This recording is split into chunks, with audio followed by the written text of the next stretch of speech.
or should I say, welcome in, come on in, to the Wandering Pen Podcast. I'm Christine Musser, the host. And I am so happy you're here to kick off season 3 with me.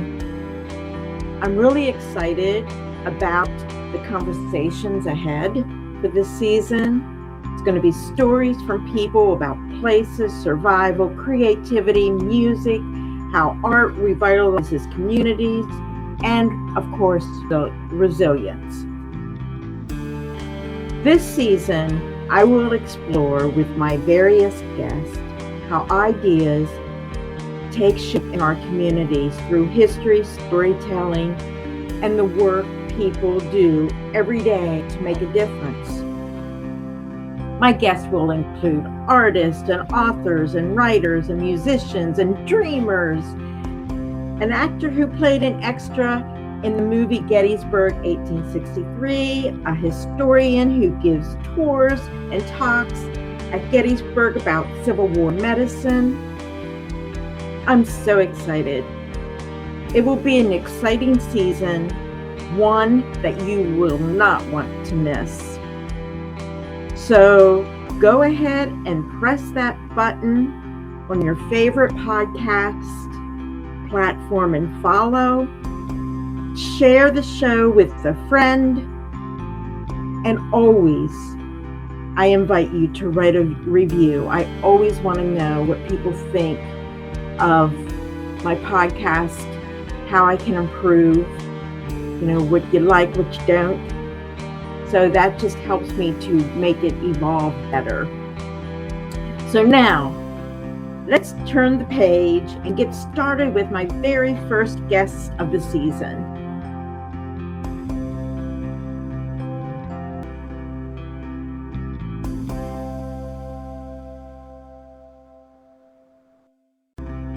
Welcome to Season 3, Episode 1.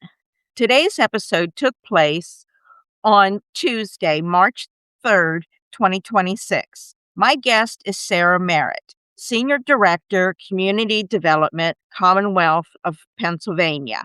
Welcome, Sarah, to the Wandering Pen Podcast. I'm so happy to have you here and looking forward to our conversation. But before we start, I would like you to share some of your background and what it is you do. Sure. Well, thanks for having me, Christine. So as you mentioned, I am the Senior Director of Community Development. I work for Pennsylvania Creative Industries, which is an agency of our state government under the Office of the Governor. And then so my work is all centered around arts-based community and economic development projects that communities undertake. But just to backtrack a little and give you some of my background, I was born in Connecticut, but I consider Western Pennsylvania my home, Oil City, Pennsylvania specifically, in Venango County. So I have, at an early age, of really wonderful experiences in childhood in rural Western Pennsylvania. My husband is a retired Air Force veteran, so I spent a number of years following him around the world and having some wonderful experiences along the way. And then one of the things about being a military spouse is you kind of have to kind of make your own way and figure out where you fit in when you move to these different communities. And so I think that experience over, about 20 years has really informed, what I do now and what I've done previously. I have worked as an educator, teaching middle school and high school. I have, for 10 years prior to moving here, was the director of the Arts Council of Wayne County and Eastern North Carolina. I'm also a visual artist with experience in community engagement and, public art projects that kind of run the gamut of, from mural to sculpture and everything in between. And I love to travel, and I consider myself a real outdoors person. And I think one of the things that has been a really wonderful experience for my husband and my son and I in moving back to Pennsylvania is, just the access we have in the state to our natural and outdoor recreation assets. And I think that's something we'll talk about later, but I think it's interesting how a lot of communities across the Commonwealth are leveraging their outdoor and natural recreation assets and their creative assets, people and organizations to do this great work. But yeah, I'm really happy to be here. And I hope that was a good overview of kind of where I'm coming from in my work. Absolutely, it sure was. Now, first of all, thank you for you and your husband, your service to our nation. Without them, my brother is a Vietnam vet, so I have a clear appreciation and understanding of what it's to be a part of a military family. Yeah. Yeah. Well, thank him when you see him. Yeah, yeah. So, okay, so you connected the natural world, and the way I met you was through a South Mountain Partnership meetings, which Yep. is a wonderful organization. And Without a if doubt. listeners don't know anything about the South Mountain Partnership, they should go Google it and find out. It's really wonderful.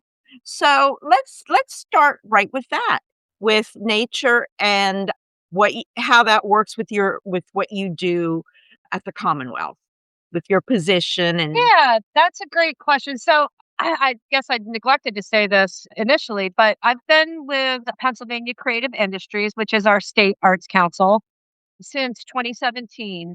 So yeah, I just thought I'd throw that out there. And when I came into my position, I spent about the first year to 18 months working on the agency's strategic plan at the time, right? So I spent was a great reintroduction into Pennsylvania, traveled around the state, hosting community meetings and having individual conversations. And, one of the things I kept hearing from folks across sectors, right, is, really the need for tools for community revitalization projects, right? And what I saw a lot in my travels was, or what I heard a lot, I should say, is, people were trying to connect those dots. I think you just referred to that a little bit ago, connecting the dots. And instead of doing things in their own lanes or in their own silos, how can we holistically engage in community development work? And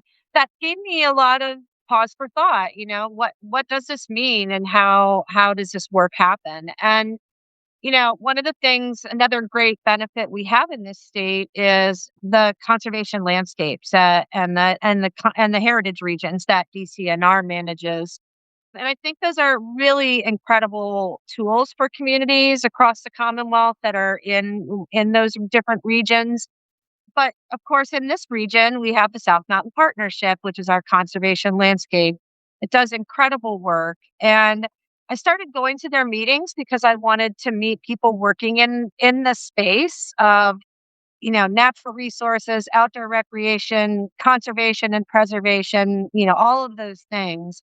And so I got involved that way just to, you know, get give me some insight into their work and offer me opportunities to think about, how to help connect communities, connect these dots. So that was really kind of the impetus. And I'm just so impressed with the work that's happening and the different organizations and people involved that I've, kind of stayed with it. Well, not kind of, really embedded myself in it. And it's been a great experience. It continues and probably always will be a great experience because it's opened my eyes about a lot of things and really informed not just my work, but our agency's work and how we're working in community.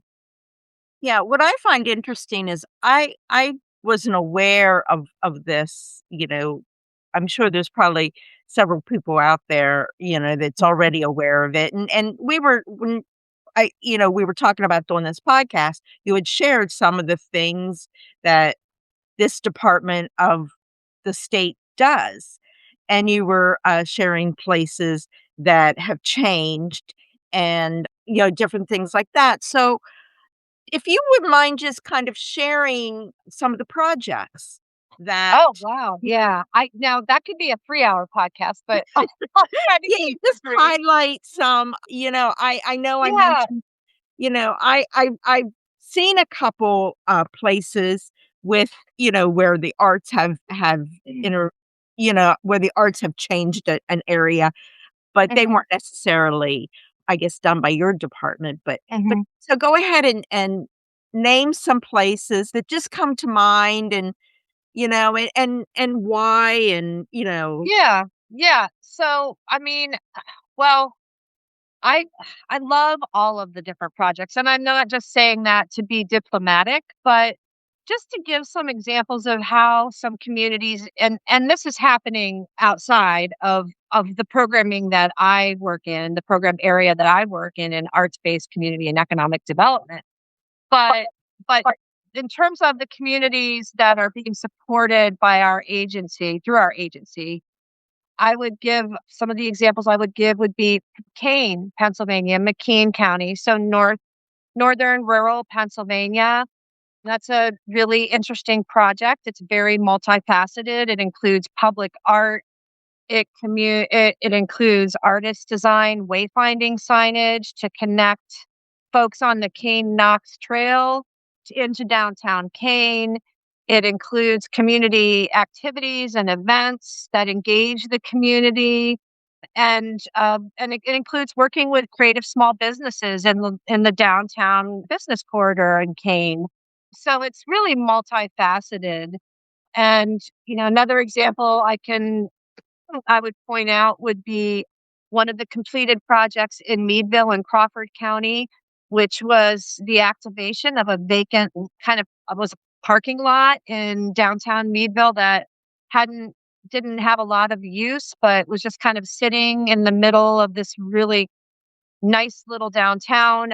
That parking lot was removed and turned into a community green space. This green space is surrounded by murals, and it has a community stage in it. And it's, effectively a community park or parklet.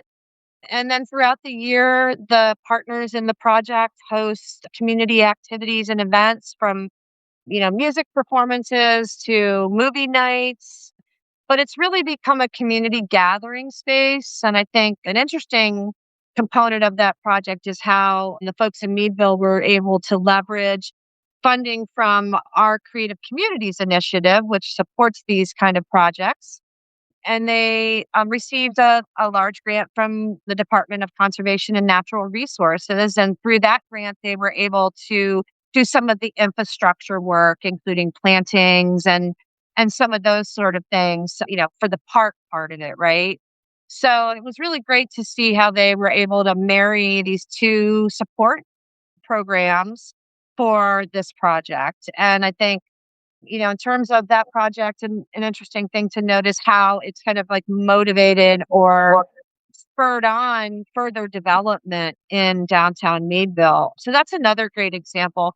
I think, when I say that, the one thing I would point out, something I think a lot about, you know, pretty much every day in my work is, we talk about leveraging creativity and arts and culture and community revitalization. And I think one of the things that sometimes artists and arts administrators and folks get accused of is, and sometimes different folks doing this work, not just the creatives, but there is this danger of the artists or the creative people come in and make a place or help, not make a place, but revitalize a place. But then through that revitalization, they get displaced because they can no longer afford to live or work there for whatever reason. So yeah, effectively, there are times when, this work is great, but then it moves people out that were really the impetus of the work. And I think that's a space I'm thinking very meaningfully about right now is,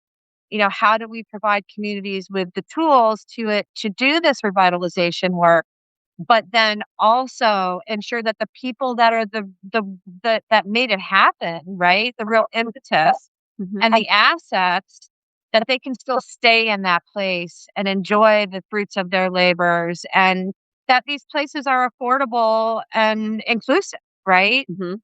So I just wanted to put that out there because it's something I've been thinking a lot about. I think about it all the time, but even more so, recently, it's something that as an agency we've been talking about as well.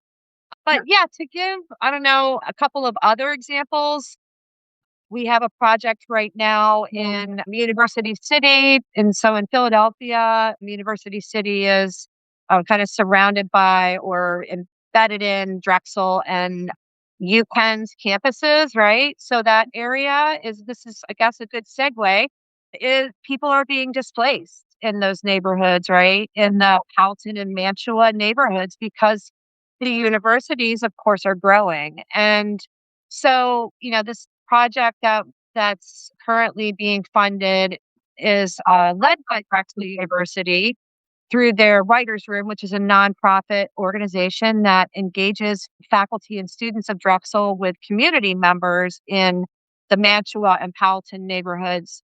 And what this project started out as initially was a way to, get folks together to write together, to, just get to know each other through creative writing practices and other creative activities. But what came out of that project was the need to really think about and address displacement of folks living, long-time residents who are aging, that had lived in those neighborhoods for decades, generations, even their whole lives, who were slowly being pushed out because of development. And so from this creative writing collaborative project grew a housing development that is now a $62 million project that includes a grocery store and was a food desert, affordable housing, opportunities for residents to live and purchase their properties in their neighborhood. So yeah, I think that's a really interesting example of how this, creative placemaking work can inform projects, much larger projects as well. Yeah. There was a couple things that you mentioned here that I made note of. And it's really interesting, though, how you mentioned. So, what I'm hearing you say is that the project, it's more than just the arts, the making it look pretty, so to speak, or nice, places to you think beyond or outside the box, so to speak, which can be cliched, but could you think beyond? You think how it can be sustained, the people who live there, that you're consciously thinking about those people that live there. One of my questions was gonna be, is who designs and paints the murals? And you did touch on that. From what I hear, you bring people in to do that, and then is that right? Or So, who no, does. that's a great question. In terms of like project implementation, so physical, let's use a mural as an example. There's a lot of different ways this work can happen. As an agency, we have intentionally designed any of our programming in this space to be very nimble because it means different things to different communities. And we don't ever want to dictate what a community wants or needs. That's entirely up to the community. But just to go back to your question, like how do the projects get implemented? There's a lot of different ways. Sometimes communities don't have an artist who maybe is, a muralist. So they might have to bring somebody in from the outside. But one of the things we really do encourage is that communities leverage their existing artistic and creative assets, right? We want artists in our wonderful Commonwealth to be able to make a living off their creative practice. So, when you can, where you can, you really want to leverage, the local talent you have. But these projects happen in a variety of different ways. I think, yes, the actual creation of public art, the artist is doing that, but artists are always also really great community engagers, right? They are really more often than not embedded in their communities. They have typically a network of other creatives that bring a lot of different talents to the table. And, even just through community creative activities and with alongside community, they can help a community figure out what is needed, what is wanted. And so I always encourage communities to not just wait until they're ready to do the mural project or do the community festival or do whatever that thing is, to bring the artists in right at the beginning, Mm-hmm. because they will be a valuable, valuable asset from planning through all the way through implementation of a project. So they are just a really incredible asset. And I just encourage communities to take the time to learn about those folks that are in your community. Oftentimes we find, and I know this too, because I'm an artist as well, oftentimes it's easier to get work outside of your community than it is inside of your community. And so, yeah, I just encourage folks doing this work or thinking about it to just really get to know who's in your place, who's doing the work, who's making the things, and, do it, you kind of who can help you in this work that you're thinking about. Mm-hmm. I don't know if that answered your question, Yeah, but it did. It did. So this is probably going to be really kind of one of those questions that doesn't, well, I guess kind of a silly question, I'm going to say, but or maybe there's no not. such thing. Maybe somebody would be interested in this. But so what is the largest job or project you did, and what was the smallest? And what were Oh they? my gosh. I mean, Wow. can you just think of just one? Don't, Okay, so let me ask you to clarify that. Do okay. you mean me personally or the largest project we as an agency, like the Creative Communities Initiative, has funded? Which do you think would be most interesting to the listener? Well, I mean, I could talk about both and then you could decide if you Well, want. you know what? Why don't we just talk about both? That would be Okay. okay. So Um, all right. So the largest project I've undertaken personally was the first mural. When I'm talking about public art, was the first mural project I ever did. I had no experience. There was nobody in my community at the time working in that space. Very rural, agricultural, military community in Eastern North Carolina. And a friend of mine owned a building in our downtown and said, "Hey," at the time I was the arts council director too. And he said, "Hey, let's do a mural on the side of this building." And of course I said, "Yay, a big, huge blank canvas," not thinking about the fact that this mural was going to be like 20 feet high and 100 feet wide. So that's pretty big mural project. And that was before we have a lot of the great tools we have for murals now, where you can literally implement a mural on a kind of parachute. They call it mural cloth, parachute cloth fabric.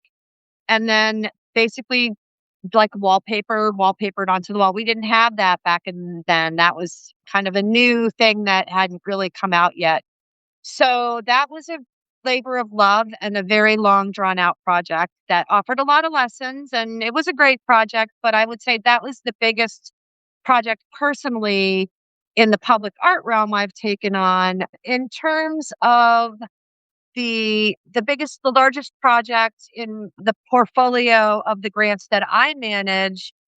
Wow. So our Creative Communities Initiative grants are $100,000 grant. I would say the Drexel project that I referred to is probably the largest, but we still put the same amount of money into it, but it's spurred on that large multi-million dollar investment, right? mhm, So, it depends on how you're looking at it, but I would say to date, that would be the one that I would call the largest. okay. But then, I would say, I think in terms of, if you're scaling it in terms of the size of the community, I think they're all kind of equal because what I've seen is even though these projects are all different and very organic to their community, if they're done well, which they these communities are doing such awesome work that I'm working with, then they have like a really incredible impact and a demonstrable impact. And so even in the smallest communities, like, smaller communities like Kane, that might not be a $62 million project, but the work they're doing is impactful and it's really moving the needle. So I don't know, does that help? Yeah, I think that was kind of the point I was trying to get to, Yeah, is it doesn't matter the size of the dollar. it doesn't. It Does doesn't. it is the community, because it doesn't make a difference to the community if it's what the community needs is what's important, That's and exactly right. gives it And that makes it resilient, gives it kind of a rebirth when you say that exactly. that's what Yeah. your projects do. Yeah. I think the one thing that I would really stress in this work that is probably the hardest part of the work, but I would I would I would debate anybody who says that it isn't the most impactful part of the work is the actual journey to planning and implementation of a project in terms of how you're engaging with the community. So for Pennsylvania Creative Industries and our work in the community development space, community engagement is the foundation and the key to it all, right? Mhm. We don't want, uh, somebody saying, "Oh, let's do a mural program in our community and let me get 5 of my friends and let's meet at the coffee shop and decide exactly what we're gonna do," right? It's great to have an idea, but then you need to go out and go into the community and really be informed by the community. When you have that really deep community engagement where you know, m really talk to folks and honestly listen to them and provided them an opportunity to give a vo or, you know, lend their voice Mhm. to planning and implementing these projects, then there's that other layer of community ownership, right? So now people, they've played a role in this great project, and so it really builds momentum. And so I would encourage communities thinking about this to think about how they want to engage with their community and take the time to really do it well. Mhm. Because when you do it well, you are going to find that you're going to learn things about your community and meet people that you are just going to be blown away by. I mean, I can tell you stories of my own personal experiences, but also stories I've heard from other folks I've worked with and who are doing this work across the Commonwealth about how, the things that they found out about their community. And oftentimes they'd be like, I grew up here. I was born and raised here. I didn't know this thing existed or this person lived Mhm. here or whatever. So I would really encourage people to think about that because, it's the destination is great, but the journey is really, I think, the thing that builds community in so many senses by connecting people that might not have had connections before, by building that real true sense of belonging for people in community, which is something, of course, in this day and age that we're all missing, I think, to a certain degree, that belonging. And yeah, and then just a community pride. Mhm. And these I go to these communities and I'm just always fascinated and blown away and think about, when they talk about even their history and the role they played in, the Industrial Revolution. And, I know sometimes we spend a lot of time talking about Rust Belt communities and deindustrialization. But this state is the home of a lot of really interesting innovations like the zipper. The zipper was invented in Meadville. I didn't know that until I went and spent time.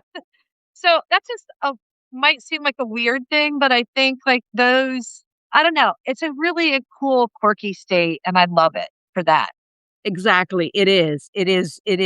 I mean, I love Pennsylvania, and maybe I'm very partial to it, because it is my n natural state. I mean, it's where it's Yeah. been my home all my life, but I love the fact that it's the Keystone State, you Mhm. know, kind of like I feel like we all have bragging rights, you know, that, but it is true. Yeah. And, but yeah, it is a very unique state. And, who would have ever thought that the first discovery of oil would be in Pennsylvania, Yep. you know? Yep. But anyway, so how do communities or artists get funding Oh, for wow. the That's a great project? question. There are a lot of different ways. So I guess I'll kind of give my little spiel that I that I give, and then we can kind of branch out and answer questions. So yeah, let me give you a little kind of text. And so yeah, I've been with Pennsylvania Creative Industries since 2017, as I said earlier, but our agency's been in state government or in existence since 1966. So it's been around for quite a long time. And y- people would know it as Pennsylvania Council on the Arts. So we are currently in a transition phase because what we recognized in our current strategic planning process in talking again to folks across sectors around the state, talking to artists and arts organizations and creative small business owners was, we recognized that we needed to really think meaningfully about holistically supporting Pennsylvania's creative sector. And so when I say Pennsylvania's creative sector, I'm talking about the $30 billion sector in the state of Pennsylvania. And that's a 2023 number, $30 billion that comes out of the Bureau of Economic Analysis, which is a federal government agency. But, we realized that, yeah, we needed to y- work on resources to provide creative small business owners, individual creative entrepreneurs, so freelance artists and what some people call gig workers, as well as the nonprofit organizations doing the great work, right? So, and then thinking about the role of the creative industries in workforce development, for example. So, when I talk about this large $30 billion sector, people might be thinking, oh, I'm thinking of the arts. Yes, it does include all of the things that we know, right? Opera, art museums, arts councils, dance companies, all of the things that we think traditionally that make up the arts. But the sector is much broader than that because it does include folks like you, Christine, media, content creators, right? Designers, architects, marketing, digital design, like gaming.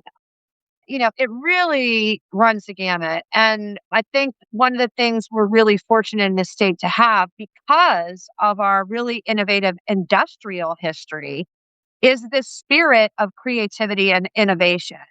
And so I think that has really fostered very innovative projects across the Commonwealth and people, artists, and creators that are really innovative in their work. And, I can name a lot of different folks doing this interesting work.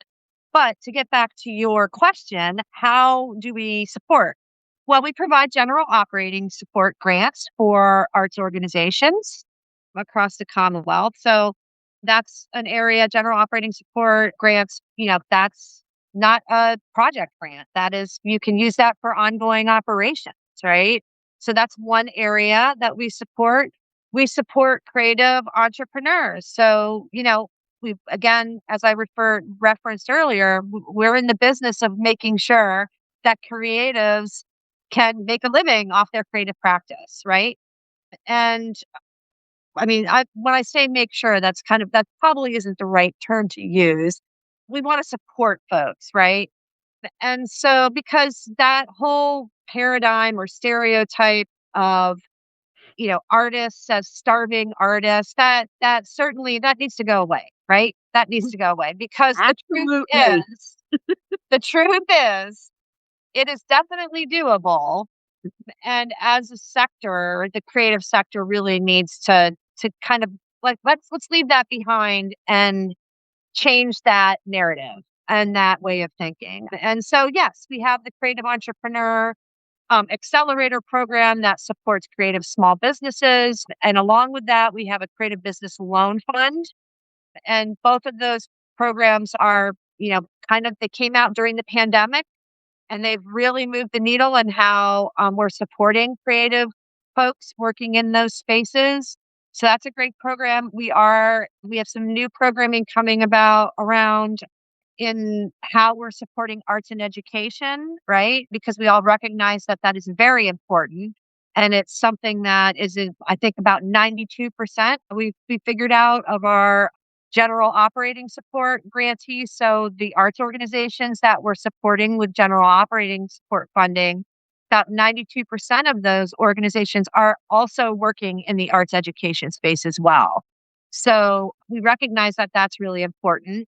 And so one of the areas that we're really thinking about and working with different partners and developing support systems for is workforce development and career readiness. Hmm. So ensuring that, young people that are thinking about a career in the creative sector, whether that's digital design, media content creation, or studio art, ceramics, or working in performing arts in set design or lighting or, whatever that area is that youth are interested in pursuing a career in, we want to be able to provide support for youth thinking in that space and also a runway or an on-ramp, right? For folks to be able to develop a career and build a career in those spaces because they're really vital.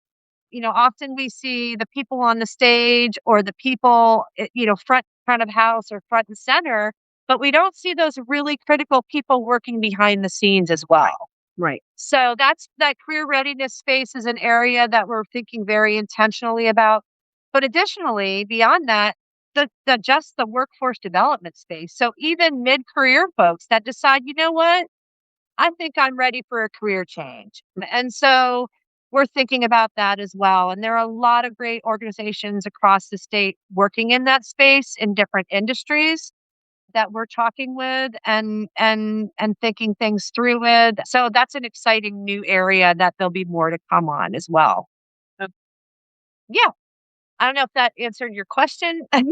Yeah, and the first thing that came to my mind as you're doing that, I have a personal connection with someone who is in college right now, hoping to be a score writer for movies or That's TV or interesting. whatever. So, would he if once he graduates from college from he's in Nashville right now going to college. Well, Would that's a good place to go to college if you want to work in that space, I think. Yeah, but I'm not so sure he's gonna be guaranteed anything in that. Yeah, But I but think if he comes I back think here and, wants to do some scoring, would he yeah, I think like one of the things I would say is yes, one of the and I guess a component of that kind of career readiness workforce development that we're thinking about, because this is what we've heard from folks is, we have these young people with these really creative, innovative, they're doing really creative, innovative work. Then they go through school and leave, and then they leave, right? We Mhm. want them to stay.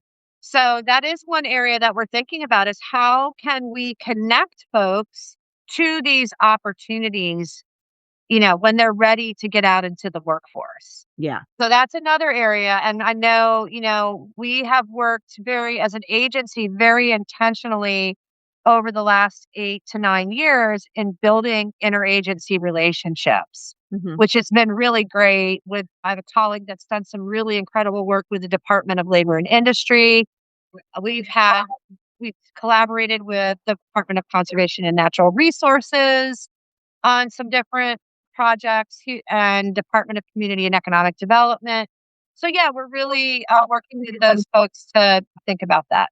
Okay. This is great and a lot of information. And, Sarah, if the listeners want to reach out to you or check out the funding choices that may have, can you share that information here? It will also be in the information Yeah, information for the podcast. yeah. Let me just make sure. Okay. So, so if they want to email me, people are welcome to send me an email and just know, like, if I don't have an immediate answer to their question, I will certainly connect them to my colleague who's working in that area. But they can email me at skmerritt@pa.gov, or they can check out our website, arts.pa.gov, and then that lists all of our grants. And what I would encourage folks to do is just kind of keep an eye on the website, because there's a lot of really great stuff that we're working on. We're just in the kind of between early and middle stages of a transition into this, more holistic work. And so there'll be new things coming that I think are going to be great tools for artists, arts organizations, and community folks to leverage as they're doing this work.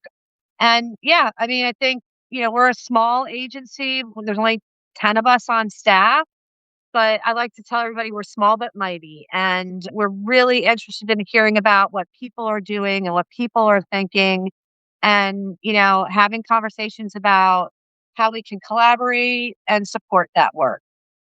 That's great. That's great, Sarah. I am so glad that you joined me here today, and it was so informative. And I really, as a gig worker, freelance Yes, you're an artist, example. whatever, writer, whatever, podcaster, but I enjoy what I do. But anyways, thank you so much. It was just all so informative, and I enjoyed it. And for all those listeners out there who are creatives, check out the website, contact Sarah. I know she'll help you if she can. And in the meantime, if you enjoyed this podcast and you know someone who would benefit from it, please share it and write a review, and keep listening and keep creating. Thank you very much for listening. Right. Till next time.